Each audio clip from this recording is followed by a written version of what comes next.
Welcome back to the Good Labs channel, guys. In today's video, we're gonna have Matt. He's gonna be hitting some 3-woods off the deck for us. This is the hardest shot in golf, I would say, other than around the 40 to 50 yard bunker shot range. But 3-woods off the deck have the smallest margin of error. So Matt's gonna share how he hits it high and solid off the ground. Like Grant has told me, I have a natural high ball flight, so it's really easy for me to get the 3-wood up in the air because I feel like that's what a lot of people struggle with, is getting the ball up off the ground.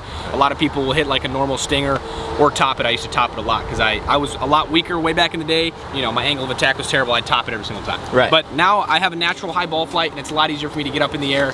And I guess I'll kind of share how I do it. Nothing really too crazy that goes in it. So right. I guess we'll just jump right into this. You steal my balls again, Steve.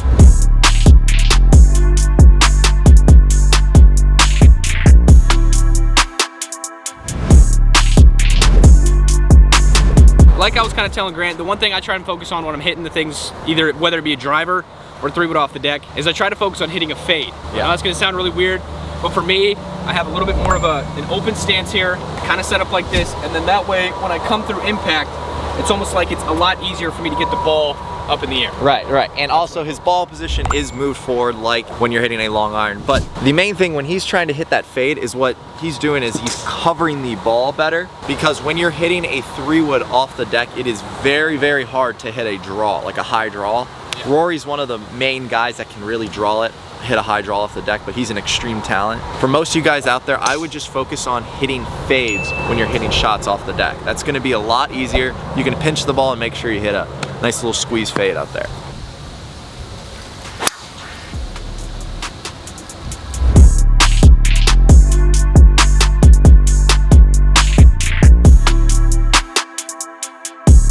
That was hit really well. That was hole-in-one-esque right there.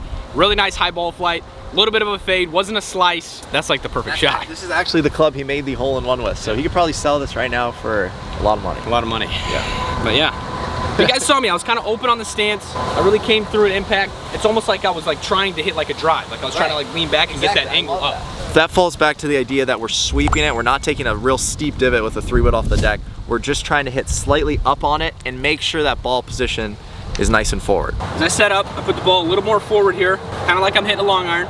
Open up my stance a little bit, close my shoulder, and hit a nice slice to the right field.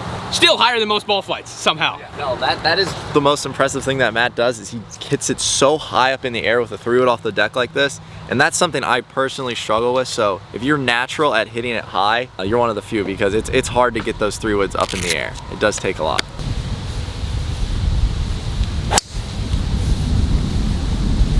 They're slicing, but I'm focusing more on the height of the ball, being honest. Guys, that's interesting to hear, because I never knew Matt actually thought about hitting a fade when he's hitting that 3-wood, because I don't know how many of you have tried to hit a driver off the deck, but it's virtually impossible to draw a driver off the deck. So if you're hitting a 3-wood, don't try and be hitting draws out there with a 3-wood off the ground.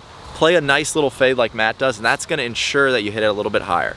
All right, guys, when Matt hits this next ball, you're gonna notice one thing, and that is when he follows through, he's gonna be fully to the left, and all of his weight is gonna be through, because when he's trying to hit that fade, he rotates better, and that's how you're gonna get that height too. If you try and hit a draw and you stall out and flip your hands, you're gonna hit it low. Matt keeps his body moving to the left and finishes on good balance. So that's one key point that I would take away from Matt's 3-wood off the deck.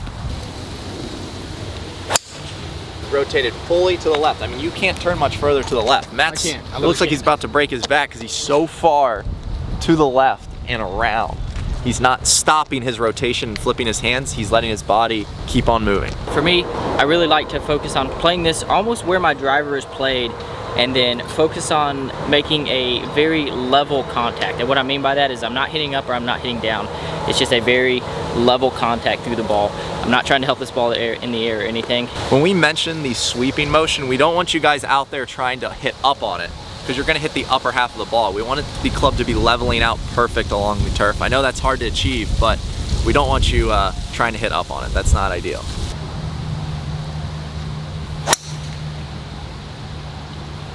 All right, and as you can kind of see, some differences and some similarities. Me and Mike are both trying to make sure it's level at impact, not trying to do that sweepy motion like you talked about. The driver, you still technically hit down on it, right?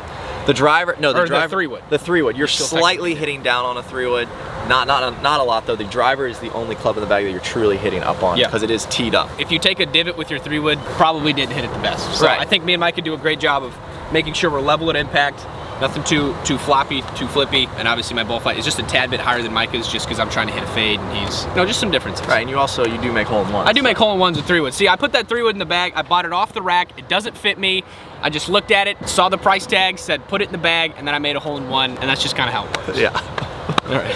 I don't remember if I teed it up or not. I think I might have teed it up, but it doesn't make a difference. I'm gonna go back out to shadow, not teed up, hit one hand. I'm gonna make another hole-in-one. We're gonna wrap up good. We're out of here. All right, guys. Well, hopefully you guys did enjoy that video. If you guys have not already, hit that like button, hit that subscribe button. We are offering free golf content on this channel, so leave us some ideas in the comments for future videos, things you guys want to see, because we're full of ideas, and we'll make any of your comments come to life. Good Labs, free lessons with Grant, free lessons with the boys.